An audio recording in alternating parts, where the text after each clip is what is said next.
Hi friends, welcome back. നമുക്കിന്ന് restaurant രുചിയിലൊരു hakka noodles ഉണ്ടാക്കാം. ഒരു പാത്രത്തിലേക്ക് 5 കപ്പ് വെള്ളം ഒഴിച്ച് തിളപ്പിക്കാൻ വയ്ക്കുക. തിളച്ച് വരുമ്പോൾ അതിലേക്ക് 400 ഗ്രാം ഹക്ക നൂഡിൽസ് ഇടുക. ഇതിലേക്ക് 1 സ്പൂൺ ഉപ്പ് കൂടി ചേർത്ത് കൊടുക്കുക. നൂഡിൽസ് ഒട്ടിപ്പിടിക്കാതിരിക്കാൻ വേണ്ടിയിട്ട് അല്പം വെജിറ്റബിൾ ഓയിൽ കൂടി അതിലേക്ക് ആഡ് ചെയ്ത് കൊടുക്കുക. നൂഡിൽസ് അധികം വെന്ത് പോവേണ്ട ആവശ്യമില്ല. നമ്മളൊന്ന് കോരി നോക്കുമ്പോൾ തന്നെ മനസ്സിലാവും അത് വെന്തോ ഇല്ലയോ എന്ന്. അപ്പോൾ തന്നെ നമുക്കൊരു സ്ട്രെയിനറിലേക്ക് മാറ്റാം. നൂഡിൽസിലെ വെള്ളമൊക്കെ ഒന്ന് തോർന്ന് കിട്ടുന്ന സമയം കൊണ്ട് നമുക്കിതിലേക്ക് ആവശ്യമായ വെജിറ്റബിൾസ് കട്ട് ചെയ്തെടുക്കാം.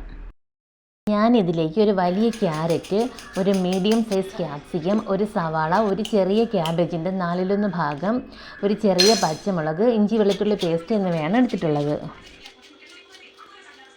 ഇനി നമുക്ക് സ്റ്റൗ ഓൺ ചെയ്ത് ഒരു പാൻ അടുപ്പത്തേക്ക് വയ്ക്കാം. ഇതിലേക്ക് അല്പം വെജിറ്റബിൾ ഓയിൽ ഒഴിച്ചു കൊടുക്കുക. ഓയിൽ അല്പം ചൂടാകുമ്പോൾ നമ്മൾ കട്ട് ചെയ്ത് വെച്ചിട്ടുള്ള വെജിറ്റബിൾസിലേക്ക് ഇട്ട് കൊടുക്കുക.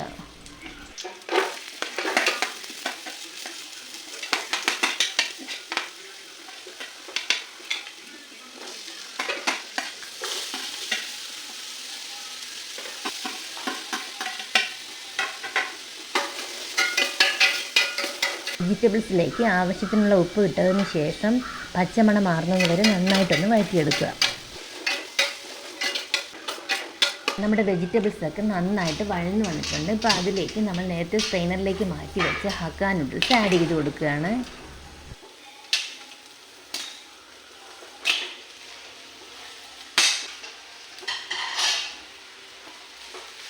നമുക്കിനി ഇതിലേക്ക് ആവശ്യമായ സോസുകൾ കൂടി ചേർത്ത് കൊടുക്കാം.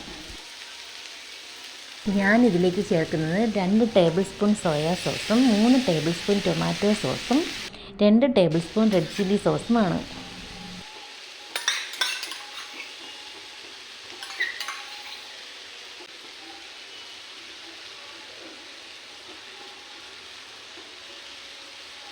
ഇതിലേക്ക് നല്ലൊരു ഫ്ലേവറിന് വേണ്ടി കുറച്ച് മല്ലിയില കൂടി ആഡ് ചെയ്ത് കൊടുക്കുക.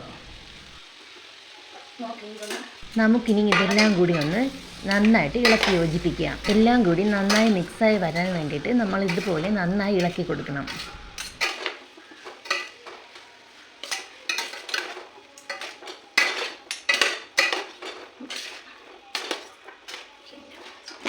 റെസ്റ്റോറൻറ്റ് രുചിയിലുള്ള വളരെ ടേസ്റ്റി ആയിട്ടുള്ള ഹക്ക നൂഡിൽസ് ഇവിടെ റെഡി ആയിട്ടുണ്ട്. നമുക്കിനി ഇത് സെർവിങ് ബൗളിലേക്ക് മാറ്റാം. അപ്പോൾ ഇതൊന്ന് എല്ലാവരും ട്രൈ ചെയ്ത് നോക്കണം. ഞങ്ങളുടെ ചാനൽ ഇതുവരെ സബ്സ്ക്രൈബ് ചെയ്യാത്തവരുണ്ടെങ്കിൽ സബ്സ്ക്രൈബ് ചെയ്യുക, ലൈക്ക് ചെയ്യുക, ഷെയർ ചെയ്യുക.